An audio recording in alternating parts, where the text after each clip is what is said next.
Okay, let's put it this way. Put it any way you like. You've been giving us evils as you walk past our van. You've got into boots. Yeah. You're fiddling about with a lot of stuff and you're coming out again. I don't know what you're talking about evil. Why are you being so cagey? Am I obliged to answer your questions? The fact is, you're very cagey right from the start, mate. And Listen, the fact that don't give me a police nonsense. All right, okay. Cagey.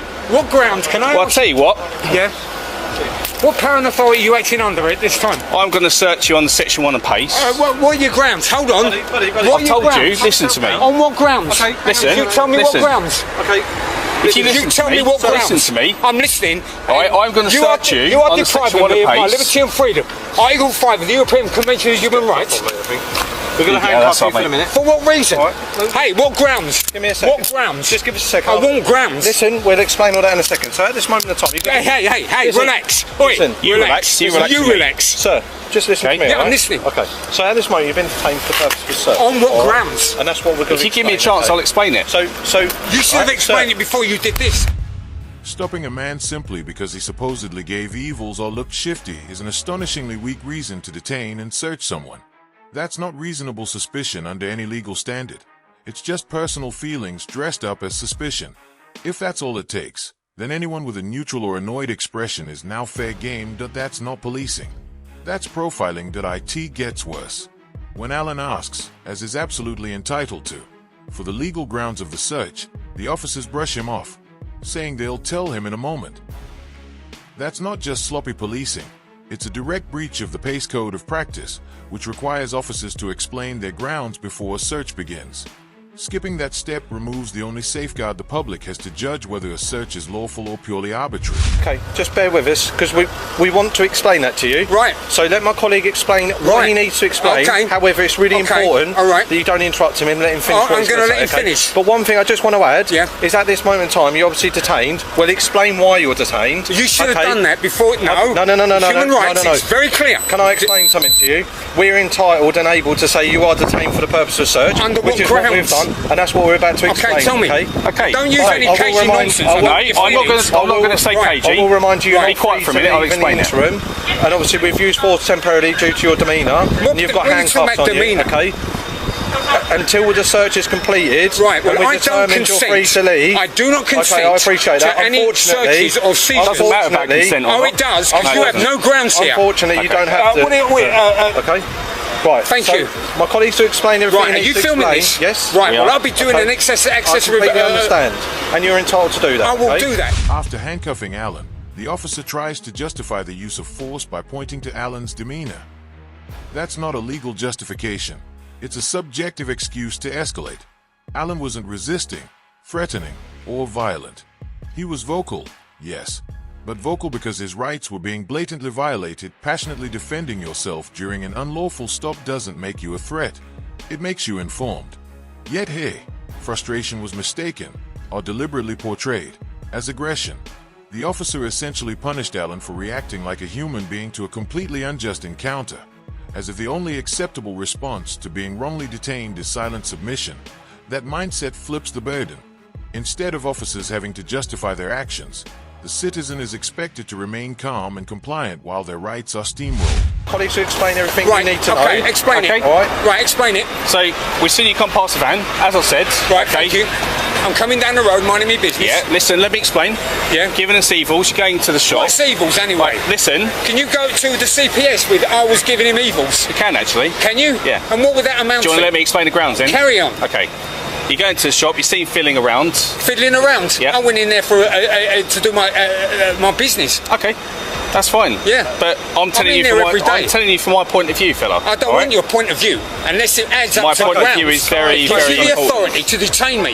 Yeah. Can I explain something? Okay. You seem to be the sensible one here. We're both very sensible. Okay. My colleague is you don't need to hold me. Right? You don't need to do that. So first of all, do you mind if I grab a first name from you? Like I said, I won't be providing any details. Right. There is no search outside Schedule 7 of the Terrorism Act that gives me the authority, or you the authority, to ask me to give you're asking a lot of questions. I'm trying my best to answer them. Okay. From the very start, Alan made it clear he wasn't going to provide his details, a right he's fully entitled to exercise when no lawful grounds exist. Yet the officer circles back later, asking again as if that refusal never happened. This isn't just redundant, it's calculated. Repeating the demand for ID, especially after an unlawful detention, is a pressure tactic. The aim is simple. Keep looping the question until frustration or confusion forces compliance. IT also reveals something deeper. Either the officer didn't listen, which is careless and unprofessional during a detention, or he listened and chose to ignore it to push the encounter further. In both cases, it's the same message. Power is treated not as a responsibility, but as permission to keep pressing until you get what you want. If we reasonably suspect somebody is committing an offence or on anything what in relation grounds, to certain reasonable grounds. So as my colleague trying to explain to you, we have detained for the purpose of search. The grounds are in which, when you've walked down this road, you have been eyeballing our vehicle, you've been staring at us, and in our opinion, you seem to be paying a lot of attention to police. Sir, your opinion doesn't... when you've can you send your opinion like I said, to the CPS? When you've gone into the shop, again, you've appeared to be very... You're sort of wandering around, and almost as if you're potentially up to no good. I was putting this on, and that's fair enough. That's fair enough. I'm talking about our perception. Right. Okay. Right. So that's one of the grounds why we've stopped you. You don't have grounds. You've come out after looking slightly suspicious, and we've perhaps thought, are you shoplifting? We're not sure. Feelings and thoughts. Again, our suspicions are up here. We've come and spoke to you. You've been very anti-police. You're not willing to engage. No, what I've done is I've exercised my absolute right. You don't want to give any names. My absolute right. I am not obliged to give you any details under any search power outside Schedule 7 of the Terrorism Act. Quite simply to see if you've got anything on you that might be to do with shoplifting, so we've got feelings, stealing, and just let's have a look. With you to commit a theft, all right? The officer claims Alan was fidgeting in the shop and somehow spins that into a possible shoplifting attempt. Alan immediately explains he was simply putting on his mask, an action so ordinary it should have ended the matter on the spot, especially in a time when mask wearing is entirely normal. But instead of accepting the reasonable explanation, the officer clings to perception over facts, saying, "From our perception, it could be shoplifting." That's a dangerous slope, turning vague, non-criminal behavior into a detention trigger based purely on assumption. The law is clear. Under Section 1 of PACE, reasonable suspicion must be based on objective, factual grounds, not speculative what-ifs. Fidgeting isn't a crime. Wearing a mask isn't a crime. And walking into a shop while doing either isn't even remotely close to shoplifting. So this is PT 360 benefit. So you don't have to hold that hard. You don't have to do it because of your mannerism. Right, just relax. I'm relaxed. My mannerism. This is an unlawful detention by Section 5 of the Human Rights Act. Of the Police and Criminal Evidence Act. You've got no grounds. You have no grounds. But you're trying to argue. You gave me your feelings. We're going to reiterate you're detained. All right. You gave me your feelings. That's all. So can I speak to one of you a minute? Yeah. You gave me your feelings and that was all. Who's the OIC here? Oi, are you the OIC? Are you the OIC here? Can you hold that? Sergeant, thank you. Maybe get some reason here. Sir, I'm being detained without grounds. And I'm being searched without grounds. Except his feelings and his thoughts.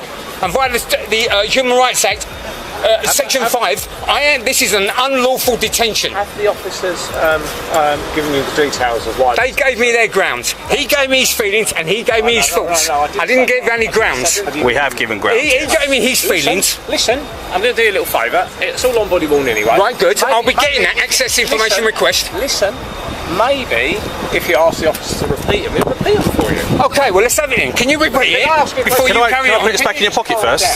Because, sir, I am being detained unlawfully. My human right is being contravened here. Section 5, not section, Article 5. Article 5, yeah. Okay, Article. I understand all of what you're saying, but let the officer explain again. Okay, are you listening? I'm listening. Sergeant, because I'm relying on you to be impartial here. I'm listening. Right, fine. Can you give me your... Can I put these back in your pocket first? You can do. It's up to you. Right. Okay, lady, you can relax, okay? You can relax. I'm not running anywhere. I'm an old fart. There's about how many of you? You can relax. You can relax. I am relaxed. No, you are not. Anyone filming this? We're filming it, don't worry. Search, I didn't hear the grounds. No, can you give him the grounds? I have said. He hasn't got on. Are you going to listen to me? While you're shouting at me, I can't hear a thing. So maybe let him repeat his grounds. What? Can you repeat them? Yes. We see let him say the whole thing and don't interfere. I'll say nothing. Okay. Your mask. You're not listening, are you? You're talking right, to me. okay, I'm listening, all right, okay. All right, okay. You've appeared to be concealing yourself in the shop whilst you appear to be fiddling about with things, okay? We've come over to have a chat with you, and straight away you've been very, very anti, trying to get a word, not letting us get a word in edgeways. You're extremely nervous. Your breathing rate's up there. Okay? We think we've got something to hide. Right. Okay, we suspect you might have been involved in something in the shop, and therefore we're searching on the Section 1 page for any stolen items. Right, okay? The moment the sergeant steps in and asks the officer to repeat his grounds, that he was giving us evil's excuse suddenly vanishes. Why? Because even he knows how ridiculous that sounds in front of a ranking officer. Instead, he pivots to shaky behavioral cues like fidgeting and rapid breathing, desperately trying to paint a picture of suspicion that simply isn't there. Let's be clear. An elevated heart rate when you're being confronted and detained by police for doing nothing wrong isn't suspicious. It's human nature. The fact that the officer conveniently dropped his original reason and replaced it with these flimsy observations shows he was never confident in his initial claim. It was a weak grasp at authority from the start, and now he's scrambling to tidy it up to save face. I was fiddling around in the shop, and I am nervous. I am neither excitable nor am I highly strung. There is no grounds here at all, none. Can I take his cuffs off now? You can do. Okay. You should have taken them off 5 minutes ago. Well, not while you're behaving the way you are. Listen, sir, I am being denied my liberty and freedom, my right to locomotion, because this lot have had a little feeling in their tummy that something went on. For the record, I will not be providing any details. Okay, well, you haven't got to. No one's asked you to. He did, and he did. They've asked you for them, and you've refused them, and that's fine. Well, why would they ask me when it's going to say on your ticket that you're going to give me that I'm not obliged to? Well, we can't give you anything because we don't know who to give it to. You just searched me. You just detained me. I want a slip. Listen. Bishopsgate Police Station, which is where we're from. You can go to Bishopsgate Police, and there will be a record made of it. However, we can't. You're not giving us any details, so we can't send you anything, can we? No, sir. It says on the slip. I'm not obliged to provide any details. Not. But if you want us to give you some details of it, we can't give them to you. We can't do it right now. Right. Listen. So you can come to the police station, give us a day or so to get them all on the system, then you can come and collect a copy. Sure. You can say the day, type, taste. Right. Constable Minavie. Right, I've got his number, and you. And you. I've got it, don't worry, I've got a photographic memory. And you. So, I'm telling you, Bishopsgate Police Station, my colleague will give you the address. I'm taking your details, you're the OIC here. Well, I'm the sergeant, I'm not OIC. I've not had anything to do with this search as such, because I wasn't here for when the grounds were given. It's repeatedly. I've come over because you seem quite excitable, and I just wanted so let's not, let's not start splitting hairs with terms. I know them. You're not going to I pay close attention to all your codes of practice. I know. Good, okay, well, you haven't repeated any of them yet. So haven't I? Well, what one do you want to know? Section 1? Yeah. Stolen or prohibited articles. 1984, revised in 2015. But you have to have grounds. You have to have known. The officer gave you grounds. He gave me his feelings. And he gave me grounds. What are grounds based on? Facts, information, intelligence. What he has seen. It's not what he's seen. What did you see? Well, what did he see? I told you what I saw. Oh, you're talking nonsense. All right, listen, am I being detained? No, you can. I'm free to go. See you later. Thank you. I'm being detained. Excuse me, please. Right, no nonsense. All right, okay, well, again, this is a bit... Yeah, thank you anyway. Just confirm nothing's actually been taken since before, no? It's all right. Information access request. I'll be taking civil action against you and you. All right. Alan Norman stood his ground in the face of unlawful policing. He knew his rights were being trampled and vowed to hold the officers accountable. And he did. The City of London Police ultimately admitted fault, conceding that the stop and search had no objective basis, and issued an unreserved apology. Alan won his case, securing £8,500 in compensation. A clear, public admission that the officers had gotten it wrong. But the tragedy is that Alan never got to see full justice. Before receiving his compensation, he passed away from a heart attack. His fight was never about the money. It was about principle. And while the apology came too late for him, his determination left a lasting mark, exposing yet another disturbing abuse of power. This entire ordeal began when Alan, simply walking out of a shop, was suddenly surrounded by officers who claimed he was giving evils, an embarrassingly vague accusation that set off a chain of rights violations. Instead of genuine, reasonable suspicion, they leaned on weak justifications, fidgeting in a shop, walking quickly, or breathing heavily. Behaviors that are not only legal, but completely normal, especially when being cornered by police without cause. Alan rightfully challenged them at every step, calmly demanding lawful grounds. They couldn't provide any, yet they handcuffed him anyway, turning a baseless stop into a humiliating detention eventually. The truth caught up with them. The City of London police were forced to admit there was no legal basis for the stop and search.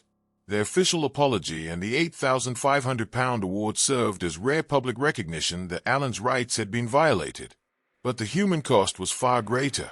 Alan's case became a stark reminder of the emotional and physical toll that unjust police encounters can take. Alan Norman wasn't an auditor, activist, or YouTuber.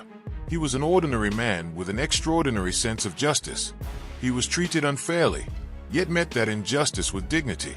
He stood firm, stayed principled, and pursued the truth to the very end. His story should be remembered not for the payout, but for the courage he showed in the face of abuse. Rest in peace, Alan. Your stand mattered, and your voice will not be forgotten. That's it for today's video.